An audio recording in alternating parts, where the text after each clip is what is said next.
Alright, boys, what's going on? So we're back with another video. Today we're doing a double upload. So today what's going on? We're doing an S&P 500 tracking video. We're gonna talk about where it's gonna go, what it's gonna do for the next week, upcoming week. I'm gonna upload one of these videos every weekend to let you know what's upcoming in the week of what it's gonna do when the market's open. So what we got going on right now is who's calling me? All right, never mind. So what we got going on right now is we have a massive break on the upside. On the daily, we have a massive break with higher highs right here. And then on Friday, we closed kind of with a weird kind of, not really know what it's gonna go kind of market. We kind of just built liquidity on the upside all day and then back down. It was kind of weird. I'll give you all a better example of what we saw right here.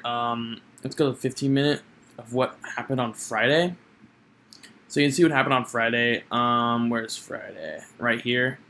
Friday we kind of started low, then broke on the upside, then went back down. So the market pretty much didn't really do anything for that that day. It was kind of a weird kind of market kind of shift. But like I'm saying before, the S&P is still in an uptrend. Like I said before, it's been pumping up on the upside for quite a while now. It's finally breaking out of this downtrend we had for, since like last couple weeks, or at least a week or two we were in. We're finally going to break back on the upside to breaking higher highs. And so pretty much what the market's going to do is we're going to have this kind of downtrend in the upcoming week that's about to happen. So on Monday we're gonna have kind of a all next week we're gonna have a complete downtrend pretty much. Like the market's gonna completely shoot down all next week and build liquidity on the downside, but we're gonna have massive development back on the upside. So pretty much what the market's going to be doing and being for the next couple weeks. But the next upcoming week we're going to be completely in a downtrend. Like we're going to be building liquidity right here, shooting down, but keeping a higher high right here. Actually, let me mark out a low right here. I'm going to mark out a low right here. And y'all should also be doing this shit too. Y'all should also be tracking and following what I'm doing right now. So this is free sauce right now. You know what I'm saying? Because we still have these higher highs right here developing. Higher high, break structure on the upside, liquidity being built. It's pretty much going to repeat in simpler terms what I'm saying right now for anyone to understand this. It's pretty much going to repeat what's going on right here. Break structure on the upside, liquidity being built.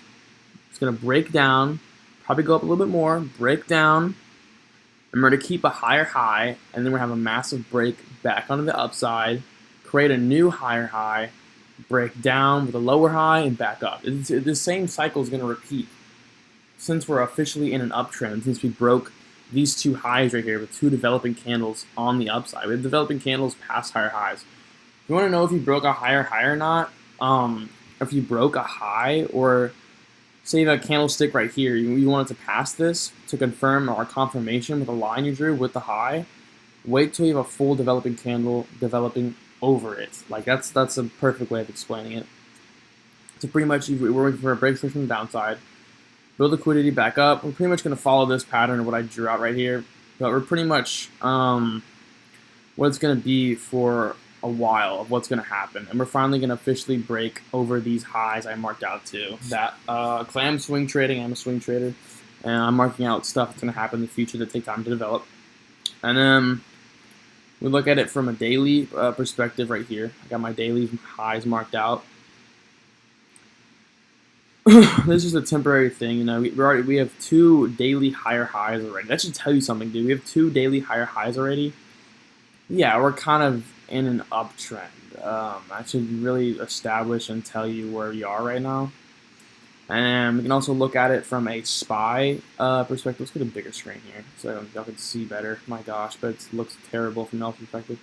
But yeah, let's get a better viewpoint of this right now. Same thing on SPY. What's happening with SPY right now? Same thing going on. Let's kind of pinpoint and draw this out right here.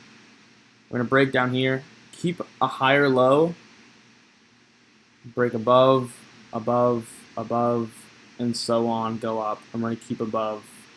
Oh shit, my bad. But you know what I'm saying. We're gonna keep above, and we're gonna break these higher highs, these highs that we've currently developed. But yeah, let's also look at QQQ. I usually not involve QQQ in my videos. I really should. QQQ is also a tracker of the S&P. I should definitely continue and add it into my videos.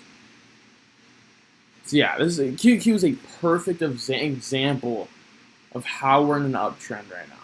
It's a perfect example. On the daily, QQ is a perfect example because it's also a tracker of the S&P. Higher high, higher high. Oh shit. Higher high, higher high, higher high, higher high. And we currently have a massive break with this massive daily candle right here. We're going to break down and continue back up. This is a perfect example of how we're still in an uptrend. QQ and SPY really break down the S&P of different ways of viewing it and seeing it. If you want to trade the S&P, definitely look at SPY and QQ because you can see they do look a little bit different, right? They have different data candlestick building structures, right? So if you want to trade S&P, definitely look at these charts. Also, they definitely help a lot. It depends on how you kind of see it, but it definitely builds a lot better. I look at QQQ a lot more than SPY when I'm trading S&P, but you can really tell just by looking that we're still in an uptrend. Like, this is obvious as fuck. We're still in an uptrend. But yeah, I'm bullish on SPX right now. I'm still bullish, completely bullish. I'm bullish for about a month. You know what I'm saying? So I'm gonna drop a video like this every time during the weekend to let y'all know what's going on. It's gonna come up in the upcoming weeks of the market, like 1 week, 2 week, 3 weeks in to put y'all on. You know what I'm saying? You just like and subscribe. You know what I'm saying? I'll put you on for free sauce. You know what I'm saying? So yeah, I'll see y'all boys.